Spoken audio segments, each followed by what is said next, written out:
Donc, Rosine officielle a décidé de sortir le grand frère du Ogechi Lotusi. Genre, depuis le début, elle avait d'abord fait un Ogechi là. Elle a vu comment les gens ont mis leurs âmes. C'est-à-dire, on a vu l'âme des gens dans l'affaire d'Ogechi là. Elle a dit que bon, comme c'est comme ça là, vous allez voir. Elle est allée chercher FBS Tonga pour écrire l'histoire d'un film d'un pauvre. Vous voyez dans les films nigériens.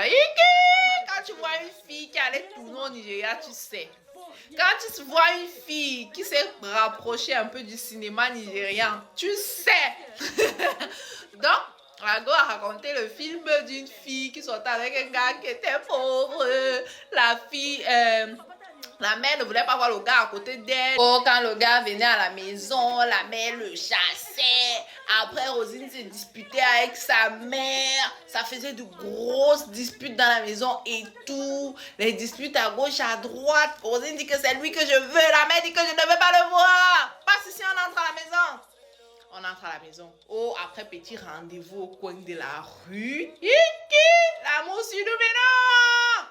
Petit rendez-vous au coin de la rue avec son amoureux. On n'a rien, mais on est heureux. Maman, le genre de choses qu'on voit seulement dans les films. Oh, qui va faire ça dans la vraie vie? Oh!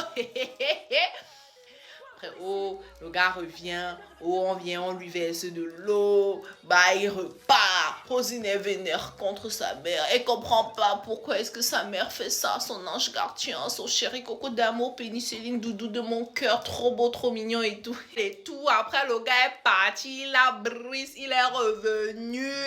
Maintenant, il commence à gérer bien la mère. La mère est trop contente. Elle danse. Mais à un moment, là, on voit un signe que sa mère fait quoi? En se rabaissant pour ramasser l'argent. Ça veut dire que fait quoi, la mère là, son cœur n'est pas clair dans l'affaire ici. Mais bon, moi, je suis trop contente quand même de Rosine parce qu'elle est en train de faire un grand pas dans la vie. Aujourd'hui, j'ai l'impression qu'elle va arrêter de chercher, excuse-moi une petite soeur, de chercher l'amitié des gens et qu'elle va se concentrer sur ses propres projets à elle. Vous avez vu, elle a lancé un casting, c'est pas pour faire n'importe quoi. C'est pour faire du vrai travail maintenant. C'est-à-dire, elle va devenir une vraie productrice. La vraie productrice qu'elle pouvait être depuis. Elle en avait les moyens. Elle a la popularité qu'il faut. Elle a la fanbase qu'il faut. Elle a le moyen de sa politique. Mais peut-être elle manquait de courage. Ou alors elle pensait qu'en allant derrière les autres, ça allait être plus facile. Alors qu'au contraire, ça diminue même ton charisme. Tu verras. Maintenant, au lieu d'être une ménée, tu seras une méneuse. Maintenant, c'est toi le berger qui va traîner ses brebis. Est-ce que tu vois le charisme de la chose en fait? Quoique c'est toujours important d'être quand même d'abord aussi la brebis de quelqu'un et doucement devenir soi-même un berger. Donc maman, je te souhaite tout ce qu'il y a de meilleur dans ta nouvelle carrière de productrice. Je parle de vraie productrice, je parle pas des productrices, des capsules. Ne dis pas que les capsules c'est rien, hein? Mais là on est en train de parler des vraies choses en fait. Et garde la tête sur les épaules parce que là maintenant, comme tu es en train d'entrer dans la cour des grands là, sache que les vrais grands, ou bien les grands qui sont déjà grands ne vont pas te rater. Courage.